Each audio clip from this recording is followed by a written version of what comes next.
meals under the program, and ensure the setup and removal of tables and chairs for the Hemet Unified School District to serve meals in accordance with the attached agreement. Based on the direction that we received from the City Council, we did have some conversations with Hemet Unified. We couldn't get to the final place as it relates to that agreement, so what we are asking for in the staff report is that we have more time for me and the Attorney's Office to finalize that agreement and then execute it on behalf of the City based on a meeting that we are scheduled to have tomorrow afternoon with the Attorney's Office, Hemet Unified, as well as City Management. So that is what we are asking for tonight. Okay. Are there any members of the public that wish to speak on this? Hearing none. Well, members of the council.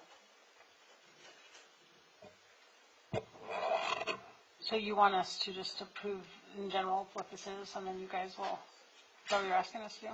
Correct. You guys are going to finalize it tomorrow? Correct. The council had requested that we bring back the agreement. We couldn't do that in the time that we had. I think the last discussion was Thursday evening, and the agenda was posted the next day, and I understand obviously with the holiday yesterday, we didn't have a chance to sit down and hammer those things out. I'm just going to be frank about this. The problem is that the first time is that we expected it to be, you know what I'm saying? Because we're not all here as attorneys, and so it makes me nervous to approve it without seeing it. I'll just be honest.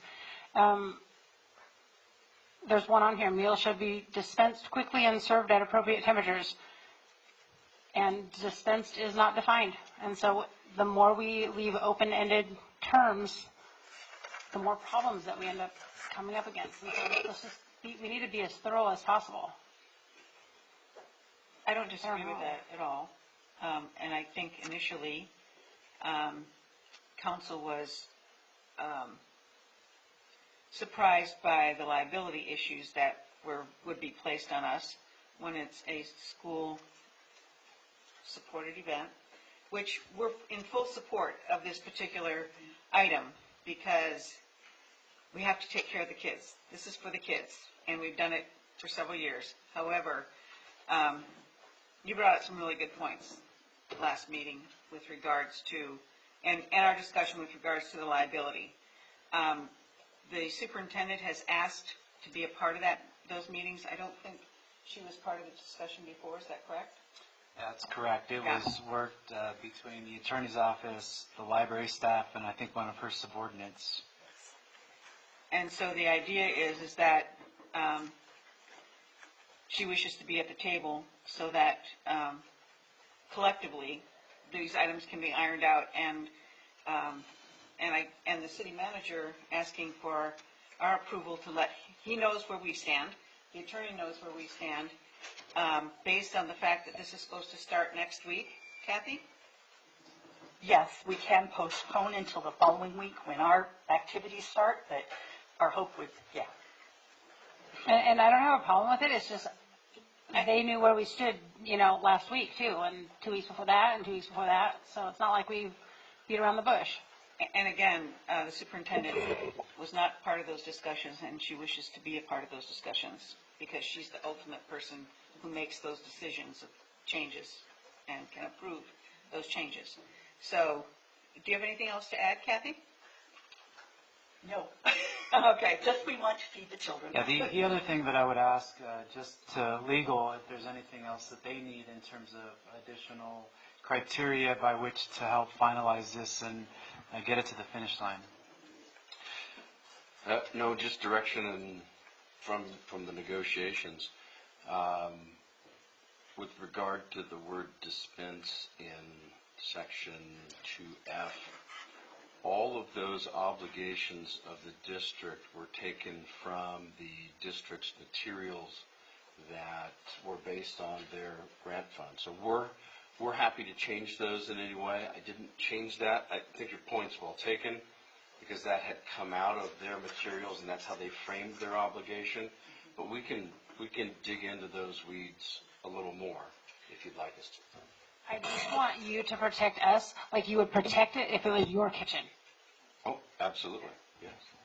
And I think that was what the attorney's office was doing. However, the challenge was that it seemed to me that this item had gone to the board, the Hemet Unified Board, and I don't know if there was a reluctance to take it back. I honestly don't know. But we had been providing all that input, and that was the best that we could do as of a few weeks ago. Now with the superintendent being involved, I imagine that our concerns, obviously, as the council has stated, as well as the concerns that Eric has noted as well, will be addressed and heard by the superintendent. And if there's any questions, you can just wait. I mean, you know what we expect. So, I mean, we're really going out on a limb here, putting this in your lap and letting you sign for us. And if there's anything else beyond the items that we talked about that were a non-starter at the last council meeting that are referenced in the staff report, if there's any deviation from that, then obviously I will need to know what that is in terms of the items that the council is not comfortable with, so that we can adequately have enough information to solidify that agreement. Well, and I think, that being said, our concern was where we were being held liable for things that we didn't have any control over. And that was a really unfair approach to take. Well, and with that, their board does have a lawyer on their board. And so I think that he's Right. probably looking out for there. Of course. From my position, they're going to be utilizing our facilities, and all we're providing is the use of our facilities. To me, that's a lease or a license, and I think the language in here should reflect that. And that's what we have as a draft in front of you here, that all we're doing is providing them with a facility at a certain place at a certain time. We're going to ensure that our kitchen facility meets the, appropriate health and USDA standard. That's it. We're not serving meals. We're not And I think responsible that's- for the meals. And I think that's a responsible position to take. And they're going to indemnify and defend us. Which they should. I mean, it's their program. I'm all about getting these kids fed, because a Absolutely. lot of these kids, this is the only meal they will get, which is very unfortunate. However, from a liability standpoint of the city, we need to make sure the city's protected. My understanding of the reason why we don't have this agreement signed by the district is they conceptualize us as being a co-grant recipient and want us to be jointly liable with them Well, we under can't, the grant. but we can't be unless we've signed something stating that we are we are co-sponsor. And that's what I think they were trying to do by the previous agreement. And we're not receiving any money No. for any of this, so. No. So with that, may I have a motion to authorize the interim city manager to finalize and execute the agreement based on what he knows our wishes to be, and the city attorney. And with that, may I have a motion? Sure, I hesitantly move to approve this. May I have a second? Second. Please vote. And that passes 4-0. Thank you, council. Thank you, council. With that, we go on to city council reports. Councilmember Kukwa is absent, so we'll go on to Councilmember Meyer.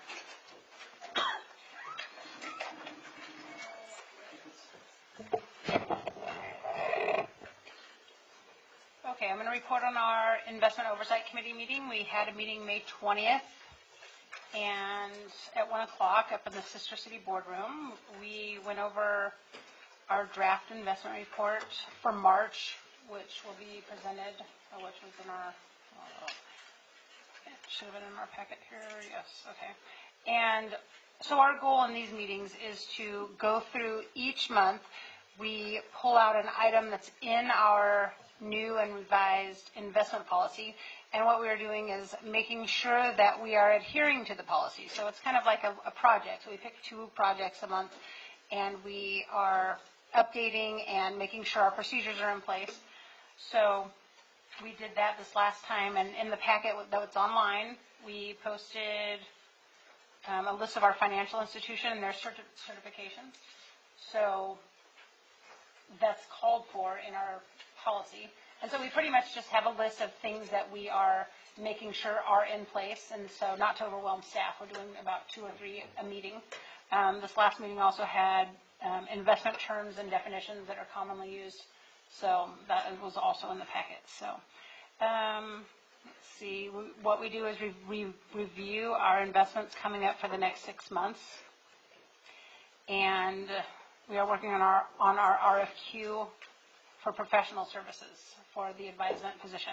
That has not been finalized yet, so that may take another meeting or 2, but we will keep that going. One future agenda item that we put on, and we actually, Councilmember Krupa and I wanted to bring back to council, is the recording of our meetings, because it is a public meeting. And I remember when we started recording our council meetings,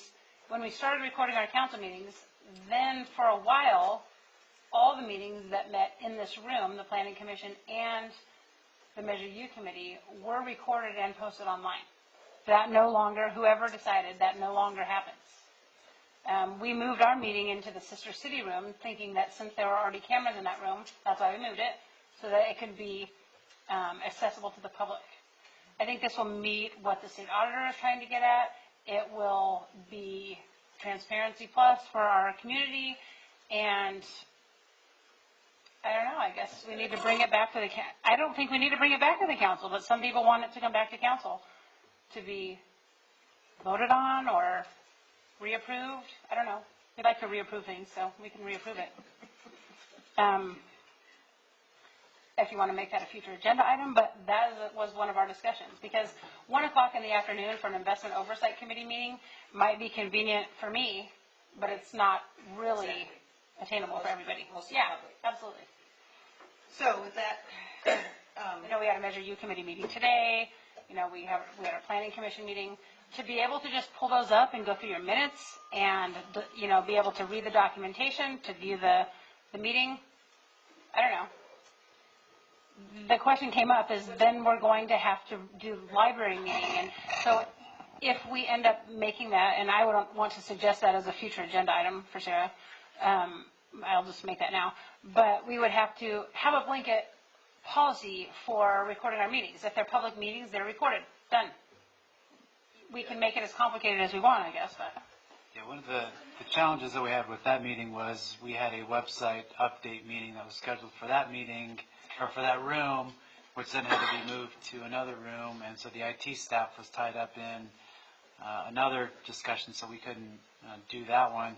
But I think it really is a broader discussion as it relates to which one of our publicly noticed meetings are going to be either audio recorded, video recorded, or what method that we're going to employ.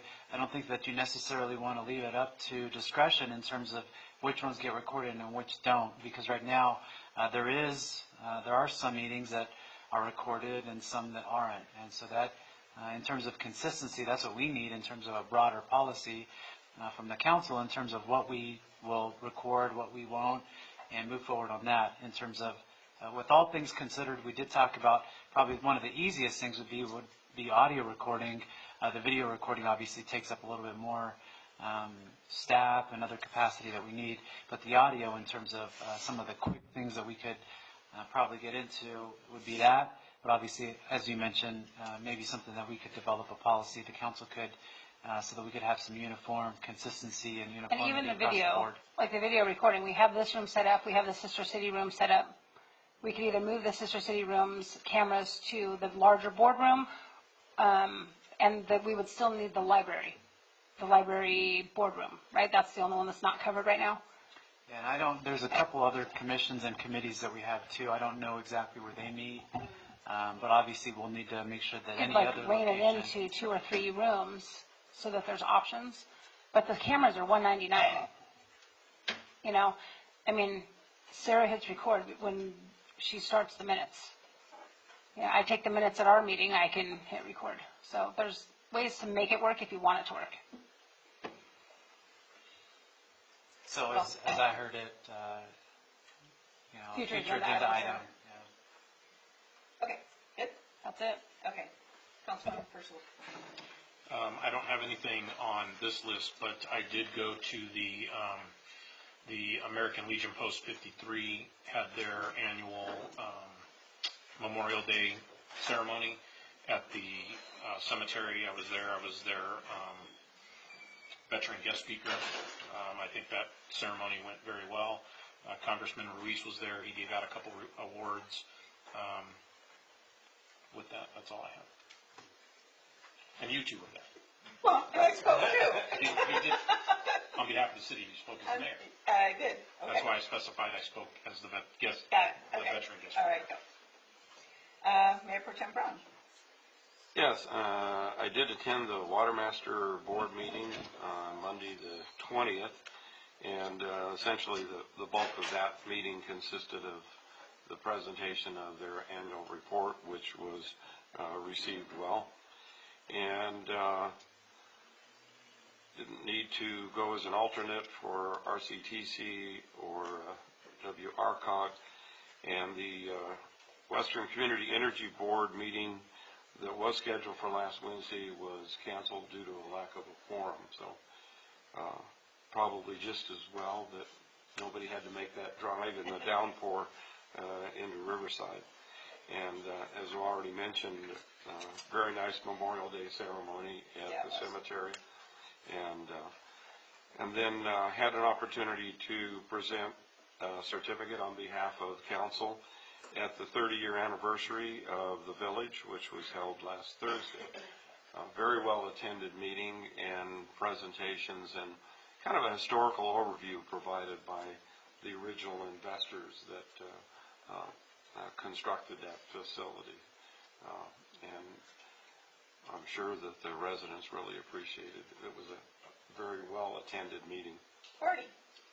It was Yeah. a party. There was a Celebration, meeting. yeah, it wasn't a meeting, it was a celebration. Okay. I too attended that, came in a little late because I was coming in from Sacramento, but I was able to make it to that event as well. At the Planning Commission, they gave accolades to John Gifford after his tenure on the Planning Commission, and it was not a happy day to have to lose Deanna and John Gifford and Carol. And so we had, of course, presented John with a certificate at our last council meeting, but they did that at the Planning Commission as well, which, by the way, is why I felt Lori Van Arsdale would have made a good planning commissioner, because she was the only one on that commission now that had past history. Going forward, because we weren't able to mention the reports last time because of the time frame, and nobody wanted to stay till 12 midnight, we did meet with Supervisor Washington, and the item of interest was transportation, and the department, the county liaison, Patricia Romo, was there to discuss projects of interest and how we can, as a city, coordinate with the county as they do their projects, and if there's projects that we have on the books as well, or CIP projects that we can coordinate the time elements. We did talk about a few meetings ago about the bills that were legislative bills that would affect the city, and it was a position of the council that we would send in opposed and support letters for those that were applicable to our city, and that has happened. Those letters went out this last week. We did meet with Caltrans on 4:30 and discussed the areas of concern. Of course, there's a public meeting on June 6th. That's this Friday, next Friday, at the Simpson Center at 6 o'clock. Caltrans, Thursday, excuse me. Caltrans will be there to answer any further questions. We still have many. And then I attended a half-day workshop on homeless funding opportunities that Riverside County put on, and that was on 5/21. So they provided a lot of good information, and it was very, very, very well attended. And let's see. That's it, I think. Let's see. I don't have my notes from the WRCOG meeting, but we meet again next Monday. And also this month, or next month, will be their General Assembly annual event on June 22nd. And so we'll be going to that. There was not a homeless task force meeting because of the presentation that Paul Webster gave, and then that would have been scheduled for yesterday, which was a holiday. We will be bringing the developer for the skate plaza did meet with us, did meet with the committee, and presented the completion of the study, and he'll be bringing that to council in the next couple of weeks, and that's it. Going on to item F, ad hoc committee reports. Kind of just already talked about the ad hoc committee for Florida, having met with Caltrans, with Chris and Linda and I. Budget ad hoc committee, we met last Thursday, with public safety and Lorena, and got through that after a while. Special event funding ad hoc committee, Meyer Purcell. Yes, we had our meeting last week, and we went over all the applications, and I think at this point we are waiting for the budget process. We can even go back and maybe reconsider and put in stipulations like cutting down our budget if we do that, and making recommendations like what we could do for those. So I think at this point we're just waiting for direction once council approves the funded amount. Probably a good idea. And any interim city manager? Okay. Thank you, Mayor. Just a couple items for me. Earlier today, we did have a Measure U committee meeting, so we did wrap that up. I'll be visiting the state auditor's office on Thursday. It'll be a trip up in the morning and then returning that evening to sit down face-to-face with those folks. I want to thank the public safety chiefs as well as the members of the budget ad hoc committee. I think we met with a less than 24-hour turnaround time, spent probably over 2 hours hammering out the last part of the budget that we had gone over, the last preliminary proposal that we have. So with that being said, that is all I have, Mayor. Thank you. Okay, any other future agenda items other than the one that Councilmember Meyer suggested? I do have one. Last year, SB2, it's the Building Homes and Jobs Act, was passed. It added a $75 recording fee up to $225. There's money that's available to municipalities. 70% of the deposited fund, or 70% of the funds deposited into the fund, are available to cities. So if we can look at that as a revenue source, that we can bring money back into our city and see what we need to do to get that money brought back to us. So, Mayor, I would just ask for those two items that we have the council weigh in and provide the direction on that. Great. Okay, closed items, or closed session items, so we will not. We need to vote on those. I'll make a motion to, I would like to have them video recorded. Our public meetings all video recorded and available online. They do not have to be live because I understand that puts more of a strain on staff. So is the council desiring a policy? I'm just saying City. to bring it back for an agenda item. Agenda I'm not item. asking to make Okay. it I Okay, think it would perfect. be good policy that Okay. we make our all public meetings available for transparency and accountability. Okay, so the council could weigh in on that collectively. I think I heard a motion from. I'm just making a motion to add it to the future agenda item. Yeah, So, Second? so we have a second. Second. Please vote. That passes 4-0. And then the second item, I'll move that we add the SB2 to a future agenda items to find out about getting that money brought back into the city. Do I have a second? Second. And that passes 5-0, Thank you, Mayor. or 4-0, excuse me. Okay, now, we're done, except for, I'd like to adjourn this meeting in honor of Dr. Bill Kern, who passed away this last weekend. As most of you know, how appropriate on Memorial Weekend, because Dr. Kern, of course, was a surgeon, an Army surgeon during the Vietnam War, and continued his service into this community for many years in many different capacities. So with that, I'd like to adjourn this meeting in his honor, and we'll adjourn to June 11th, 2019 at 7 p.m. Thank you.